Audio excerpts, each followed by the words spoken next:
चलिए आइए शुरू करते हैं न्यूज पथ पर सफर और सबसे पहले आपको दिखाते हैं ऐसी तस्वीरें जिनका जिक्र सरे रहा है। ये तस्वीरें सुर्खियों में भी है और सोशल मीडिया पर भी है। इनसे आपका बाखबर होना बेहद जरूरी है क्योंकि चौराहे पर इन्हीं की चर्चा है और चर्चा में राहुल की फोटोग्राफी भी है। देखिए,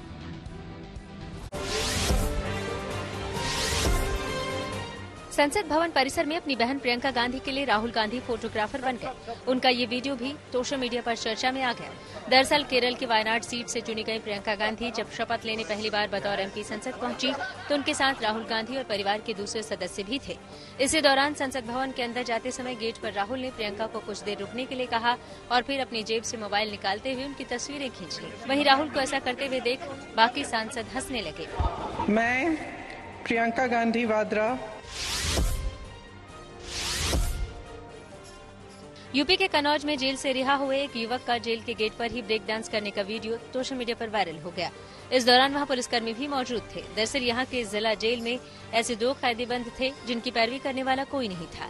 इनमें से एक अनाथ था तो दूसरे के माता पिता की आर्थिक स्थिति बड़ी खराब थी, जिसकी वजह से वो जमानत नहीं भर पा रहा था। ऐसे में संविधान दिवस के अवसर पर उन्हें रिहा करने के निर्देश दिए गए थे। इसी के बाद छूटे युवक ने जेल के सामने ही डांस शुरू कर दिया। बताया गया कि नशीले पदार्थों के मामले पर इस युवक को करीब 1 साल की जेल हुई थी।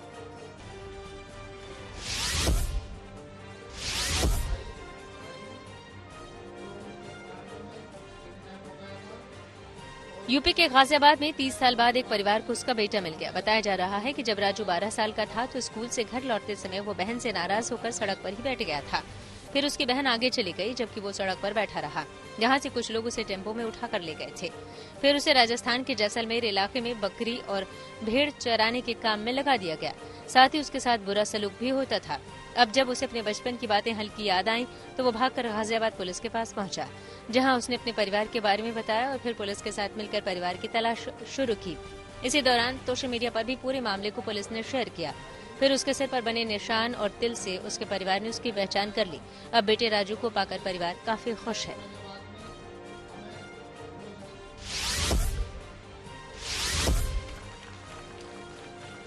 गुजरात के बोटाद में हुए एक प्रिंसिपल के विदाई समारोह के दौरान का भावुक वीडियो सामने आया। दरअसल 20 साल तक प्रिंसिपल रमेश चौधरी इसी गांव में कार्यरत रहे, लेकिन हाल में उनका तबादला दूसरे स्कूल में हो गया। ऐसे में छात्रों के साथ साथ ग्रामीण भी काफी दुखी नजर आए। गांव के सरपंच ने बताया कि प्रिंसिपल रमेश चौधरी पिछले 20 वर्षों से इसी गांव में पढ़ाते रहे हैं।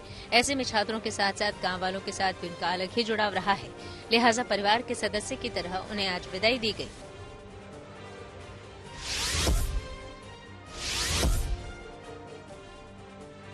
मध्य प्रदेश के पन्ना में 2 बच्चों की वजह से उनके परिवार की किस्मत चमक उठी। दरअसल यहां एक शख्स ने अपने 2 बच्चों के नाम से एक खदान ली थी।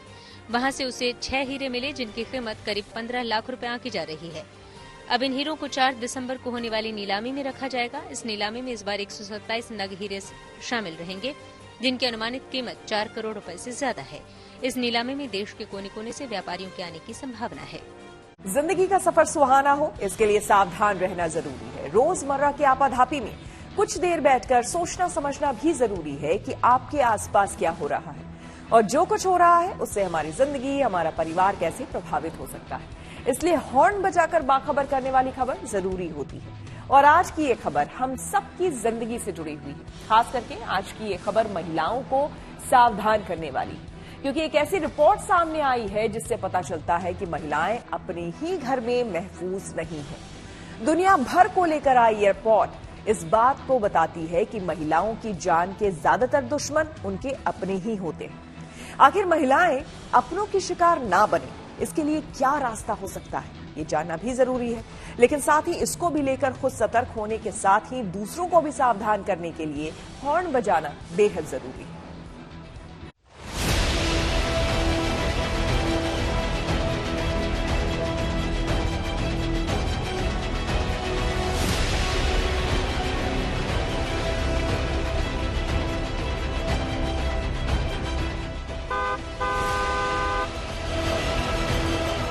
कहीं बेटी का मर्डर तो कहीं पति ने कर दी पत्नी की हत्या, कहीं बेटे ने ले ली जन्म देने वाली अपनी ही मां की जान, तो कहीं लिव इन रिलेशन में रह रहे जोड़े में से युवती या महिला का बेरहमी से कत्ल। अब ऐसा ही एक ताजा और खौफनाक मामला झारखंड की खूंटी से सामने आया है, जो करीब करीब दिल्ली के बहुचर्चित श्रद्धा हत्याकांड जैसा ही है। यह नरेश भेंगरा नाम के एक युवक ने अपने लिव इन रिलेशन में रह रही गांगी कुमारी नाम की युवती की न सिर्फ हत्या कर दी, बल्कि उसके शव के टुकड़े टुकड़े कर उसे जंगल में फेंक दिया। इस वारदात को सिर्फ इस वजह से अंजाम दिया गया क्योंकि युवक को दूसरी युवती से प्यार हो गया था। हत्या को 8 नवंबर को अंजाम दिया गया। 24 नवंबर को युवती का शरीर का हिस्सा बरामद किया गया और फिर 25 नवंबर को आरोपी को गिरफ्तार कर लिया गया। दिनांक 24/11/2024 को सूचना मिली कि ग्राम जोजोदाग स्थित भगवान पांज चंडरी टोंगरी थाना जरियागढ़ में एक कंकाल जंगली झाड़ी में प्राप्त हुआ है। उसका सनहा दर्ज किया गया जरियागढ़ थाना में और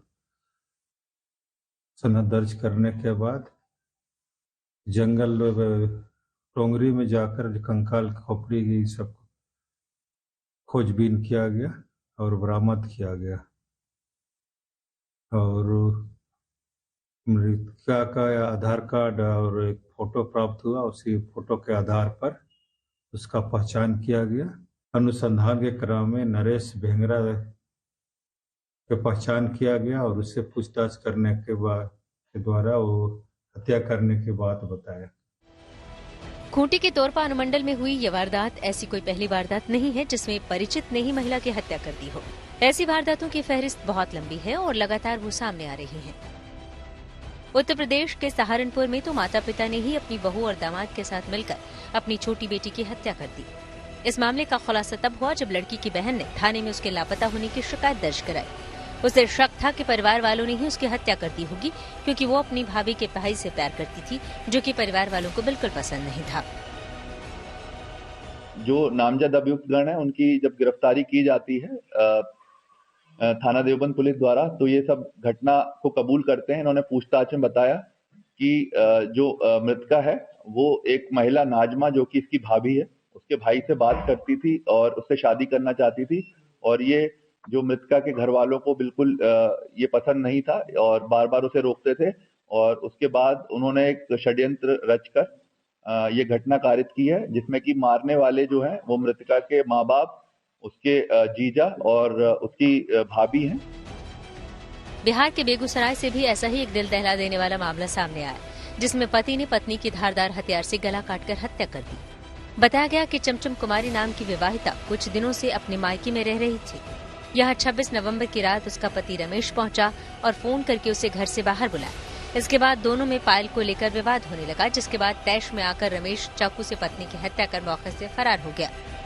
पुलिस की छानबीन में पता चला कि आरोपी ने 2 शादी कर रखी थी, जिसके चलते चमचम मायके में रह रही थी। कहीं बेटी तो कहीं पत्नी की जान ले ली गई। तो गुजरात के सूरत में एक बेटे ने खुद को जन्म देने वाली मां को ही बेरहमी से मार डाला। इस हत्या की वजह जानकर आप हैरान रह जाएंगे। महज खाने की बात को लेकर मूल रूप से ओडिशा के गंजम जिला के रहने वाले गंधाइजा उर्फ गांधी विश्वाल ने अपनी मां की जान ले ली, जिसे पुलिस ने अपनी गिरफ्त में ले लिया। खाने को लेकर के इसकी मां के साथ में इसका झगड़ा हुआ और इसने मसाला कूटने वाला जो दस्ता होता है पत्थर का बना हुआ, उससे अपनी मां को मारा और उनके हेड में इंजरी आई और ऑन द स्पॉट ही उनकी मां, जिनका नाम बंगाली वाइफ ऑफ वृंदावन विश्वाल है, उनकी वहीं पे डेथ हो गई। पूछताछ के बाद में उसने कबूल कर लिया कि कुछ राइस और खाने की बात को लेकर के और मां के साथ बहस हुई। अक्सर वो अपनी मां के साथ में झगड़ा करता था। यूपी के हापुड़ में दिल्ली लखनऊ हाईवे पर सूटकेस में मिले एक महिला के शव को लेकर सनसनी मच गई थी। जानकारी मिलने पर पुलिस मामले की छानबीन में जब जुटी तो इस मामले के तार महिला के पति से ही जुड़े। सीसीटीवी फुटेज को खंगालते हुए पुलिस गुरुग्राम में आरोपी तक जा पहुंची। जांच में पता चला कि पति पत्नी में विवाद के बाद पति अंशुल ने अपनी पत्नी राखी की पिटाई के बाद गला दबाकर हत्या कर दी। पुलिस ने इस मामले में आरोपी पति अंशुल और उसके पिता रमेश को गिरफ्तार कर लिया। अब गोरखपुर का एक सनसनीखेज मामला जान लीजिए, जिसमें मंगेतर ने ही अपनी होने वाली पत्नी की जान लेने की कोशिश की। पुलिस की गिरफ्त में मौजूद आर्मी जवान अनूप चौहान की शादी एक लड़की से तय हुई थी, लेकिन सिपाही भर्ती में सिलेक्शन होने पर लड़की ने शादी से इनकार कर दिया, जिसके बाद लड़की की छोटी बहन से उसकी शादी तय हुई, जिससे अनूप खुश नहीं था। लिहाजा उसने शॉपिंग के बहाने उसे बुलाकर जंगल में ले गया, जहां उसकी हत्या की कोशिश की। युवती को मरा समझकर अनूप मौके से फरार हो गया था, लेकिन पुलिस ने इसे धर दबोचा। उन्होंने बताया कि उनके मंगेतर, जिनका नाम अनूप चौहान है, उनके द्वारा उन्हें शॉपिंग के नाम पर बुलाया गया और वहीं शॉपिंग के बहाने उनको बुलाकर उनका गला दबा के उनको मारने का प्रयास किया गया। ये सूचना प्राप्त होते ही तुरंत विधिक कार्रवाई करते हुए हमने सुसंगत धाराओं में मुकदमा पंजीकृत किया है एवं जो अभियुक्त हैं उनको जेल भेज दिया है। आप सोच रहे होंगे कि इन मामलों के बारे में हम आपको क्यों बता रहे हैं, तो इन सभी मामलों में एक बात जो कॉमन है वो ये कि महिलाओं के जानने वाले ही उनके जान के दुश्मन बन गए। ये तो रही भारत की बात, लेकिन वैश्विक स्तर पर भी महिलाओं के प्रति ऐसे अपराध का डराने वाला आंकड़ा सामने आया है, जिससे ये पता चलता है कि महिलाओं को सबसे ज्यादा खतरा घर में ही है।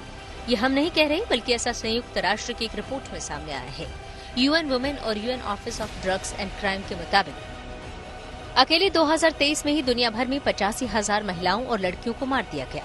इनमें से लगभग 60% यानी करीब 51,100 महिलाओं और लड़कियों की मौत के लिए उनका अंतरंग साथी या परिवार का सदस्य जिम्मेदार रहा। यानी 2023 में हर दिन औसतन 140 महिलाओं और लड़कियों की हत्या उनके घरों में पार्टनर या परिवार के सदस्य ने ही की। मतलब हर 10 मिनट में एक महिला की हत्या हुई। संयुक्त राष्ट्र की रिपोर्ट में स्त्री हत्या को लिंग संबंधी हत्या के रूप में परिभाषित किया गया है। आंकड़े बताते हैं कि 2022 तक महिलाओं और लड़कियों की जानबूझकर की जाने वाली मौतों की संख्या में कमी आई, लेकिन पार्टनर और परिवार के सदस्यों वाली महिलाओं की हत्या के मामले में बढ़ोतरी हुई। 2022 में यह आंकड़ा करीब 48,800 था, जो 2023 में बढ़कर 51,000 से ज्यादा हो गया। सबसे ज्यादा मामले अफ्रीका में थे, जहां करीब 21,700 महिलाएं पीड़ित थीं। यहां प्रति 1 लाख लोगों पर 2.9 महिलाएं पीड़ित थीं। अमेरिका में भी ये दर ज्यादा थी, जहां प्रति 1 लाख में 1.6 महिलाएं पीड़ित थीं। ओशिनिया में ये दर प्रति 1 लाख में 1.5 थी, जबकि एशिया में काफी कम थी, जहां प्रति 1 लाख पर 0.8 पीड़ित थीं। वहीं यूरोप में ये दर प्रति 1 लाख में 0.6 रही। वैश्विक स्तर पर ऐसी कोशिशें होनी चाहिए जिससे ऐसे मामलों पर रोकथाम लग सके। जहां तक भारत की बात है तो ऐसे मामलों के लिए यहाँ कानून भी है। मैं आपको बता दूं कि जो डोमेस्टिक वायलेंस एक्ट 2005 है, ये पर्टिकुलरली डोमेस्टिक वायलेंस के अगेंस्ट ही इसको ले आया गया महिलाओं को। तो एक तो ये एक्सक्लूसिवली इनका राइट है। फिर आप आईपीसी में चाहे 304B ले लो, आप डॉवरी देश से ले लो, चाहे आईपीसी में और भी सारी जो धाराएं हैं सेक्शन सीआरपीसी 125 ले लो, तो इसमें भी इनको जो है मेंटेनेंस से रिलेटेड कई सारे अधिकारों को जो है एक्सप्लेन किया गया। इस तरीके के इनके पास कि कई तरीके के अधिकार हैं, और डोमेस्टिक वायलेंस एक्ट तो पर्टिकुलरली जो है इनके अधिकारों की ही बात करता है। और रोकथाम कितना है वो एक अलग विषय है, लेकिन जहां अधिकारों की बात है तो एक समुचित अधिकार जो है महिलाओं को जो है डोमेस्टिक वायलेंस के अगेंस्ट में दिया गया है।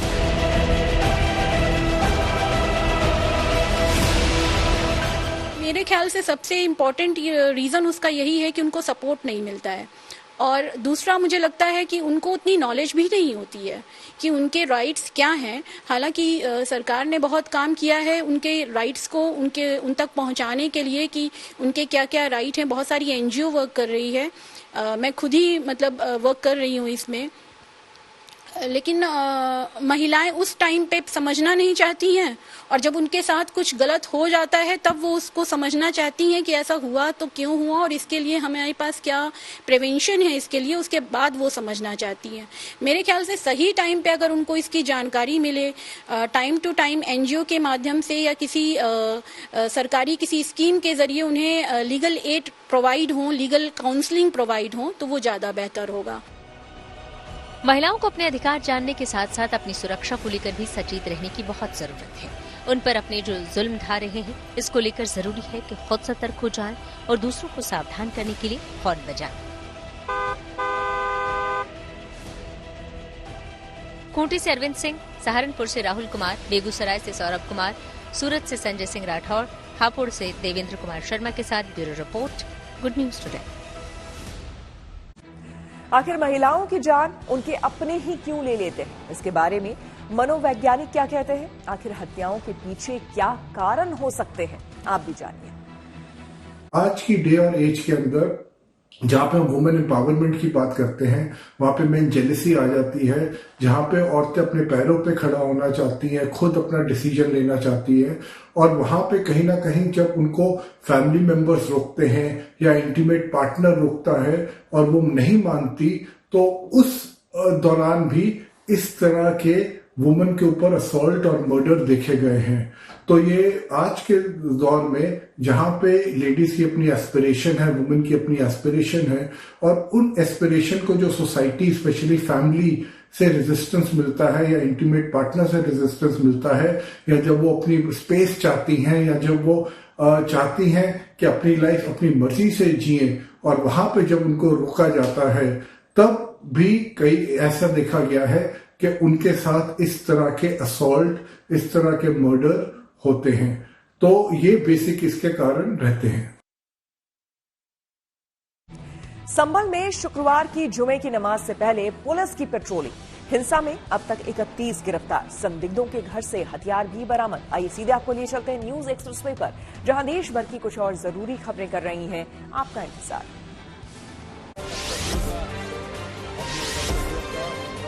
झारखंड के रांची में आयोजित एक भव्य कार्यक्रम के दौरान हेमंत सोरेन ने राज्य के 14वें मुख्यमंत्री के रूप में शपथ ले ली। सोरेन को राज्यपाल संतोष गंगवार ने पद और गोपनीयता की शपथ दिलाई। हेमंत चौथी बार झारखंड के मुख्यमंत्री बने हैं। उनके इस शपथ ग्रहण समारोह में इंडिया ब्लॉक के कई नेता पहुंचे। इनमें राहुल गांधी, मल्लिकार्जुन खड़गे, ममता बनर्जी, अखिलेश यादव और तेजस्वी यादव समेत कई नेता मौजूद रहे।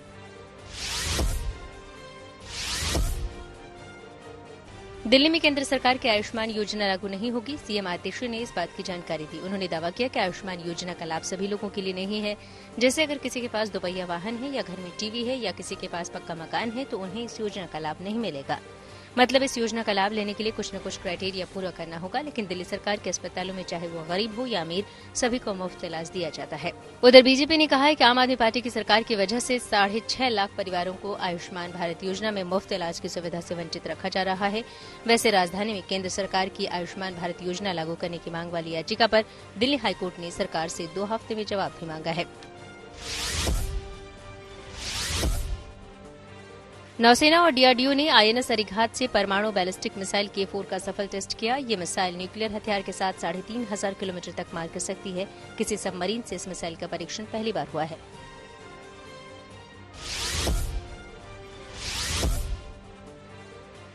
उत्तर प्रदेश के एटा और कासगंज जिलों में 20 से ज्यादा सरकारी कर्मचारियों को नौकरी पाने के लिए हेरफेर करना महंगा पड़ गया। इन सभी पर सरकार ने बड़ी कार्रवाई की। 19 रिटायर्ड कर्मचारियों से वेतन समेत दूसरी सुविधाओं की रिकवरी के आदेश दिए गए। साथ ही बाकी आरोपी कर्मचारियों को बर्खास्त कर दिया। आरोप है कि इन्होंने 30 साल पहले राजस्व परिषद के फर्जी आदेश के तहत नौकरी हासिल की थी, लेकिन 2 बार शिकायत होने पर मामला दब नहीं सका। हालांकि कुछ कर्मचारियों ने इस मामले से जुड़ी फाइल को दबाने की भी कोशिश की थी, पर एसआईटी जांच में पूरा मामला खुल गया। इंडियन कोस्ट गार्ड ने तमिलनाडु के कडलूर के पास एक रेस्क्यू ऑपरेशन में 10 लोगों की जान बचा ली। दरअसल यहाँ के 6 मछुआरे यहाँ समंदर में मछली पकड़ने गए थे। इसी दौरान खराब मौसम में तूफान की वजह से उनकी नावों को काफी नुकसान पहुंचा। फिर वो सभी वहीं फंस गए। इनके अलावा घाट पर 4 कर्मचारी भी मुश्किल में थे। लिहाजा जैसे ही कोस्ट गार्ड को इसकी सूचना मिली तो उसने एक रेस्क्यू ऑपरेशन चलाते हुए इन सभी को सुरक्षित निकाल लिया।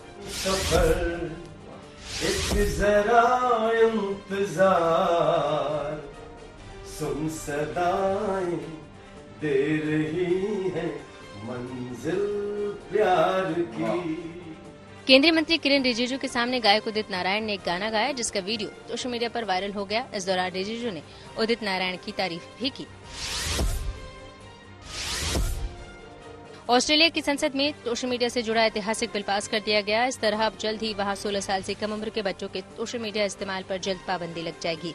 इस बिल के तहत सोशल मीडिया प्लेटफॉर्म के लिए उल्लंघन पर 50 मिलियन ऑस्ट्रेलियन डॉलर यानी करीब 4 अरब रुपए से ज्यादा तक का जुर्माना लगेगा। ये किसी भी देश की ओर से अब तक लगाए गए सबसे सख्त नियमों में से एक है। इसमें माता पिता की सहमति या पहले से मौजूद अकाउंट के लिए कोई छूट नहीं मिलेगी। और खबरों के एक्सप्रेस पे से आगे रुक करते हैं सियासी ढाबे का, जहां आज की सबसे दिलचस्प खबर मौजूद है। संसद के शीत सत्र की कार्यवाही आज भी शुरू तो हुई, लेकिन एक बार फिर वो हंगामे की भेंट चढ़ गई। हालांकि लोकसभा के नए सदस्यों का शपथ ग्रहण जरूर हुआ, लेकिन उसके बाद हंगामा ही मचा रहा, जिसके चलते कार्यवाही स्थगित करनी पड़ी। विपक्षी सदस्य कई मुद्दों पर चर्चा की मांग को लेकर संसद के दोनों सदनों, लोकसभा और राज्यसभा में हंगामा करते रहे। संसद की कार्रवाई नहीं चलने को लेकर पक्ष विपक्ष एक दूसरे को जिम्मेदार ठहरा रहा है। देखिए आज संसद में हुआ क्या।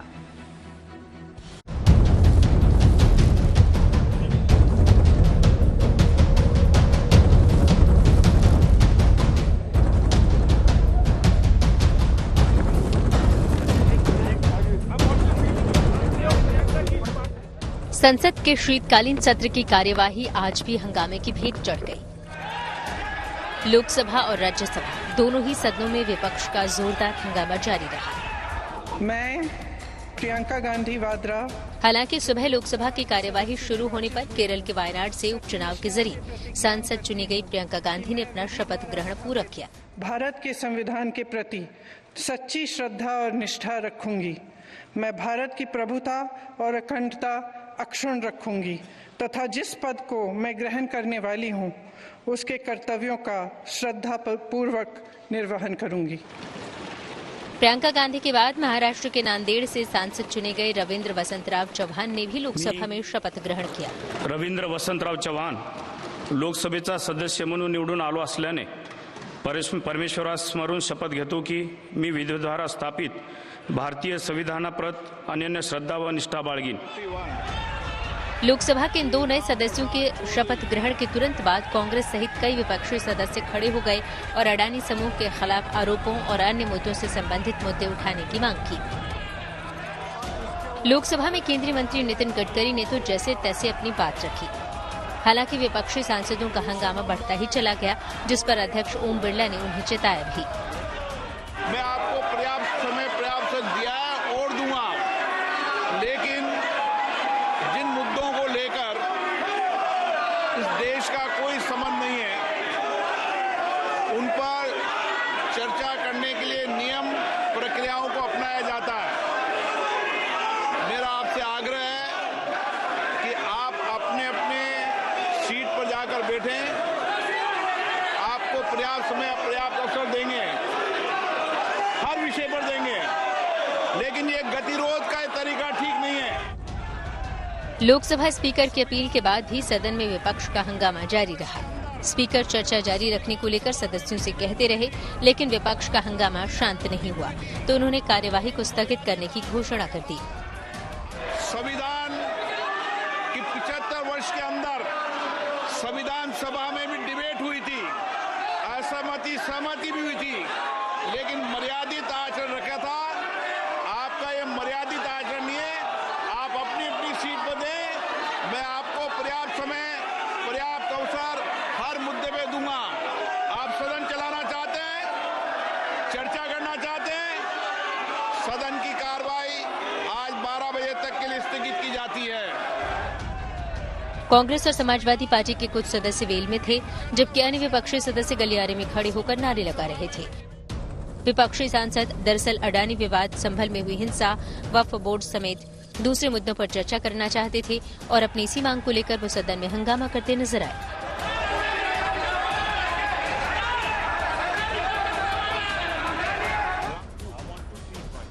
उधर राज्यसभा की कार्यवाही शुरू हुई तो सदन कुछ देर तो चला, लेकिन कांग्रेस सांसद प्रमोद तिवारी ने यहां भी अडानी का मुद्दा उठाने की कोशिश की, जिसकी इजाजत सभापति जगदीप धनखड़ ने नहीं दी, तो सदन की कार्यवाही दोपहर 12 बजे तक के लिए स्थगित कर दी गई। मेरा सिर्फ ये कहना है, देश की अर्थव्यवस्था, देश की सुरक्षा से जुड़ा हुआ अडानी का 2300 करोड़ का प्रकरण है। इसमें गंभीर है, सरकार को जवाब। Nothing is going record. नहीं, The House stands adjourned to meet at 12 noon today. Lok Sabha की कार्यवाही दोबारा दोपहर 12 बजे शुरू हुई, लेकिन विपक्ष का हंगामा जारी रहा। इस दौरान संसदीय कार्य मंत्री किरण रिजिजू ने विपक्ष की निंदा भी की और जब हंगामा शांत नहीं हुआ तो स्पीकर की जिम्मेदारी निभा रहे कृष्ण प्रसाद टेनेटी ने सदन की कार्यवाही को कल यानी शुक्रवार तक के लिए स्थगित करने की घोषणा कर दी। आज टाइम एक्सटेंशन के लिए वक्त अमेंडमेंट बिल का जेपीसी का टाइम एक्सटेंशन के लिए प्रस्ताव मूव किया, तो भी खुद कांग्रेस पार्टी ये हंगामा कर रहे हैं। गलत बात है सर, मैं इसका भी निंदा करता हूँ। सभा की कार्यवाही शुक्रवार दिनांक 29 नवंबर 2024 को प्रातः 11 बजे तक के लिए स्थगित किया जाता है। हंगामे के चलते लोकसभा के साथ ही राज्यसभा की कार्यवाही भी शुक्रवार तक के लिए स्थगित कर दी गई। शुक्रवार को भी संसद का नजारा शायद कुछ अलग नहीं दिखे, क्योंकि विपक्ष अडानी समूह पर आरोपों और संभल में हुई हिंसा पर बहस के लिए दबाव बनाने पर अड़ा हुआ है। When the opposition wants discussion and on subjects which are concerning the people of this country, and for the it is on the government to allow the discussion. they're not allowing the discussions. And the parliament, how will it function? वहीं BJP और उसके सहयोगी दलों के सांसद संसद की कार्यवाही नहीं चलने देने के लिए विपक्ष को जिम्मेदार ठहरा रहे हैं। अच्छा तो नहीं है कि हम लोग जनता के बीच से लोग आते हैं, उनके समस्या को लेके आते हैं, उसमें हाउस न चले, उनकी बात नहीं रखी जाए। विपक्ष डिबेट नहीं करना चाहता है और हमेशा डिस्टर्ब करता रहता है हाउस को, तो ये अच्छा सिग्नल तो नहीं। संसद का शीतकालीन सत्र सोमवार को शुरू हुआ। 26 नवंबर को दोनों सदनों की संयुक्त बैठक में संविधान दिवस मनाने के लिए एक दिन का अवकाश था। शीतकालीन सत्र के दूसरे कार्य दिवस पर संसद में कोई कार्यवाही नहीं हुई। विपक्ष ने मणिपुर और अडानी के मुद्दे पर बुधवार को भी लोकसभा और राज्यसभा में हंगामा किया।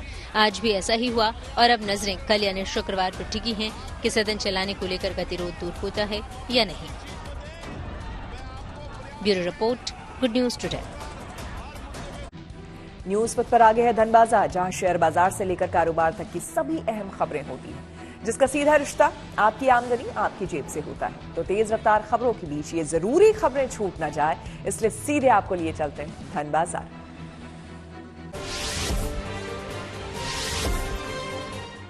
गुरुवार को शेयर बाजार में भारी गिरावट देखने को मिली। सेंसेक्स 1190 अंक लुढ़कर 79,044 पर बंद हुआ। वहीं निफ्टी भी 361 अंक फिसला, ये 23,914 पर आ गया। बैंक, आईटी और ऑटो समेत लगभग सभी सेक्टरों के शेयरों में कमजोरी रही। सोने चांदी की कीमतों में गिरावट आई। सोना 100 रुपए सस्ता हुआ। इसके साथ ही अब दिल्ली में 10 ग्राम सोने की कीमत घटकर 78,700 रुपए पर आ गई। वहीं चांदी भी 4900 रुपए लुढ़की। अब 1 किलो चांदी की कीमत गिरकर 90,900 रुपए हो गई। सरकार ने राष्ट्रीय राजमार्गों पर टोल टैक्स से 1.44 लाख करोड़ रुपए जुटाए हैं। ये जानकारी लोकसभा में सड़क परिवहन और राजमार्ग मंत्री नितिन गडकरी ने एक प्रश्न के लिखित जवाब में दिया है। उन्होंने कहा कि ये रकम दिसंबर 2000 से राष्ट्रीय राजमार्गों पर पीपीपी मॉडल यानी पब्लिक प्राइवेट पार्टनरशिप मॉडल के तहत चल रहे शुल्क प्लाजा से जुटाई गई है। ऑडी ने अपनी नई कार Q7 फेसलिफ्ट को भारतीय बाजार में लॉन्च कर दिया। इस लग्जरी कार की कीमत करीब 88.5 लाख रुपए है।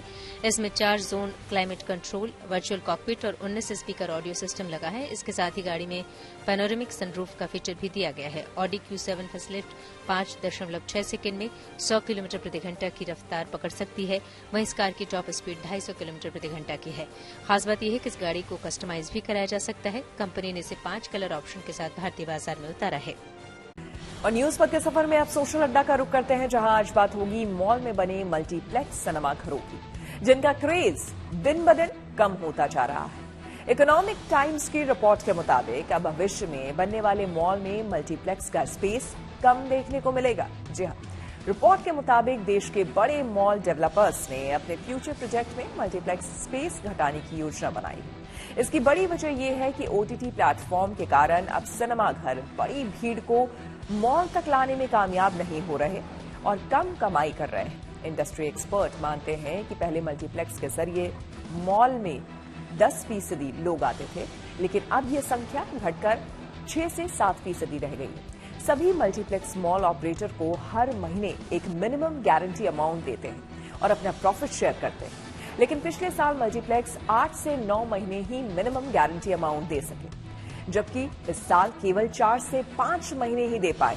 इंडस्ट्री के जानकारों के मुताबिक देश के दूसरे हिस्सों की तुलना में दक्षिण भारत में सिनेमा ज्यादा अच्छा कारोबार करते हैं, क्योंकि वहां 4 क्षेत्रीय भाषाओं में फिल्में बनती हैं।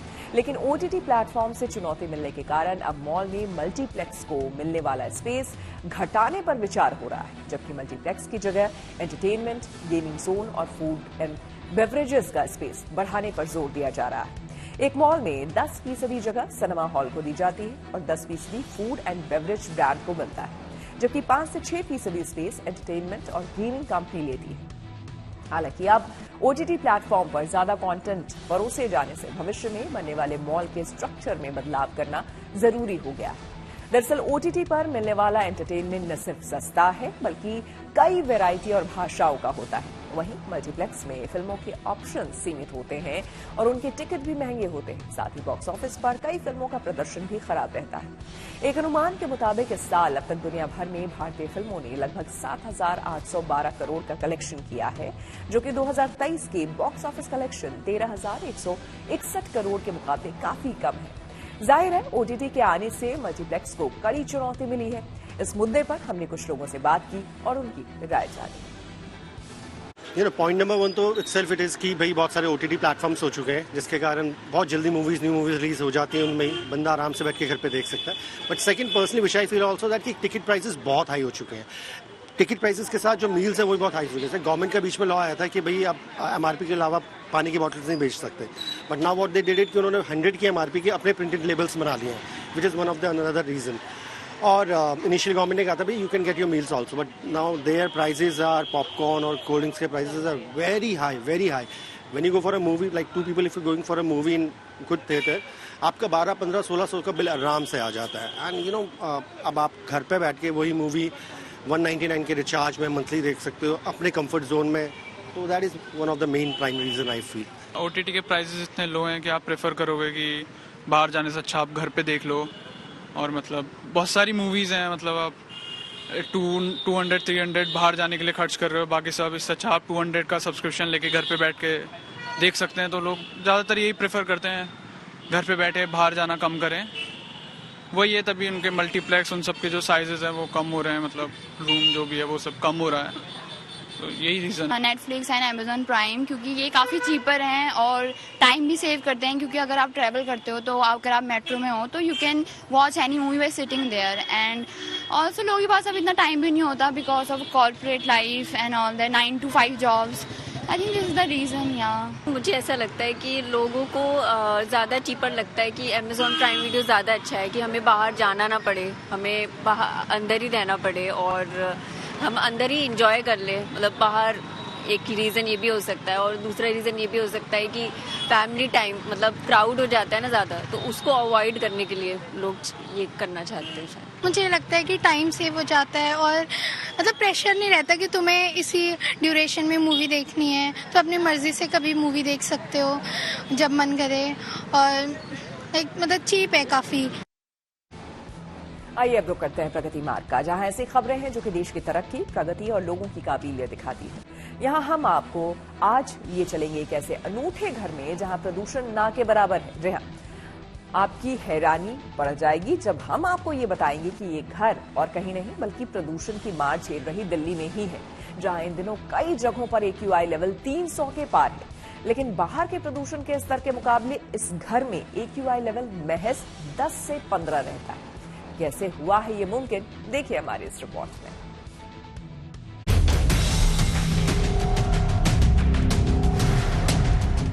न प्लास्टर, न पेंट, न लिंटर की छत, न कहीं कंक्रीट का इस्तेमाल। बाहर से दिखने में तो ये पुराने जमाने का साधारण सा घर नजर आता है, लेकिन घर के अंदर प्रदूषित हवा के खिलाफ हरा भरा असाधारण सुरक्षा चक्र तैयार है। ये सुरक्षा चक्र कितना मजबूत है, इसका अंदाजा इसी से लगा सकते हैं कि इस घर के बाहर AQI है 300 के पार, लेकिन घर के अंदर AQI है महज 10 से 15। और ये चमत्कार बाजार में बिकने वाले किसी एयर प्योरीफायर से नहीं हुआ है। दक्षिणी दिल्ली के सैनिक पार्क में मौजूद इस घर के मालिक हैं पीटर सिंह और नीनो कौर। इस दंपति ने घर में करीब 15,000 पौधे लगाए हैं। साथ ही घर के अंदर कुछ ऐसे इंतजाम किए हैं कि दिल्ली की जहरीली हवा की इस घर में नो एंट्री है। तो क्या वो टेक्निक है जो इस घर में हवा को पूरी तरह से साफ कर देता है? अंकल, इस सब हम देख पा रहे हैं, क्या इंतजाम किया? ऐसे है जैसे हमारे पुराने कूलर होते थे। ये हमने 6 फुट चौड़ा और 8 फुट ऊंचा ये कूलर का पैनल बनाया है। इसमें आजकल खर्च तो मिलती नहीं, वो देखिए अंदर देखिए वहाँ, और इसमें एक नीचे पंप है। ये पंप इसमें पानी चलाता रहता है, तो इसके अंदर ऊपर से नीचे 24 घंटे पानी चलता है। अंदर फिर ये 18 इंच का पंखा है, एग्जॉस्ट फैन, एक 24 इंच का है। जब ज़्यादा गर्मी होती है दोनों चलाते हैं। तो ये पंखा जब चलता है, बाहर दिल्ली की पोल्यूटेड हवा है, आपने देखा 400-500 है, ये जब खींचता है ये इसके थ्रू हवा आती है। इसके दो फायदे हैं। आप देख सकते हैं कितनी ठंडी हवा है, क्योंकि इसको ठंडा करता है। जो पुराने कूलर थे हमारे सिंपल है, हाँ। और फिर ये जो हवा इसके अंदर से जाती है, क्योंकि वो इसके अंदर वो है वुड शेविंग्स और पानी चल रहा है, वो साफ हो जाती है। सेहतमंद सांसों की सौगात घर के अंदर 24 घंटे मिलती रहे, हवा की ताजगी बनी रहे, इसके लिए पुख्ता इंतजाम किए गए हैं। पुरानी तकनीक का इस्तेमाल कर घर का तापमान संतुलित रखा गया है। ऊपर ही एक ग्रीनर शीट लगी है सारी, तो वो हवा वहाँ से आ रही है, आपको दिखाया था बरामदे से, यहाँ घूम रही है, यहाँ पंखे लगे हैं, ये ताज़ी हवा सारी जगह घूम रही है। अब वो देखिए पानी, वो बैम्बू में, तो ये मैंने एक जापानीज गार्डन बनाया है जिसमें 2 मच्छी के टैंक हैं, वहाँ से पानी घूम के यहाँ आता है। ये छोटी पहाड़ी सी बना दी पीछे और यहाँ बैठने की जगह बना दी। घर के अंदर की हवा को 15,000 पौधे शुद्ध करते हैं। ये पौधे सब्जी के हैं, फलों के हैं और इन्हें सींचने की तकनीक ऐसी बनाई हुई है कि पानी रिसाइकिल होता रहे, पानी की बर्बादी जरा भी न हो। इसको एक्वापोनिक्स कहते हैं। एक्वापोनिक्स में है कि मच्छियाँ टैंक में रखते हैं, जो फ्रेश वाटर फिश है, रोहू, कटला, मृगल, जो दरिया में होती है। पीछे टैंक हैं, आपको दिखाते हैं, उनमें मच्छियाँ हैं। और मच्छी ने यहाँ से जल्दी, और मच्छी क्या है कि मच्छी का जो उसको खुराक डालते हैं और उसका जो उसका कचरा होता है, वेस्ट, वो मच्छी के टैंक से बाहर निकलता है। एक फिल्ट्रेशन यूनिट है, मच्छी मेनली अमोनिया होता है, उसमें हवा दी जाती है और नेचुरल बैक्टीरिया जैसे दही वगैरह और चीज़ें डाल देते हैं, तो अमोनिया नाइट्रेट्स से नाइट्राइट्स बन जाता है।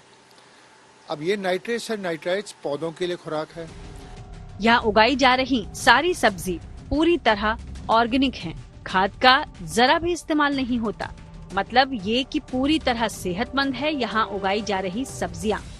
ये नॉर्थ फेसिंग है तो सर्दी में यहाँ थोड़ी लाइट कम होती है, तो मैं वो चीज लगाती हूँ जिसको थोड़ी लाइट कम से चल सकती। ये सही है कि दिल्ली जैसे शहर में इतनी जगह किसी किसी के पास ही हो, लेकिन पीटर और नीनो कौर का मानना है कि सोच सही हो तो छोटे से फ्लैट में भी प्राकृतिक रूप से शुद्ध हवा और पानी का इंतजाम किया जा सकता है। दिल्ली से मनीष चौरसिया के साथ bureau report, good news today. इसी के साथ न्यूज पथ में मेरे यानी कि श्वेता झा के साथ फिलहाल इतना ही। देश दुनिया की तमाम पॉजिटिव खबरों के लिए आप देखते रहिए गुड न्यूज टुडे।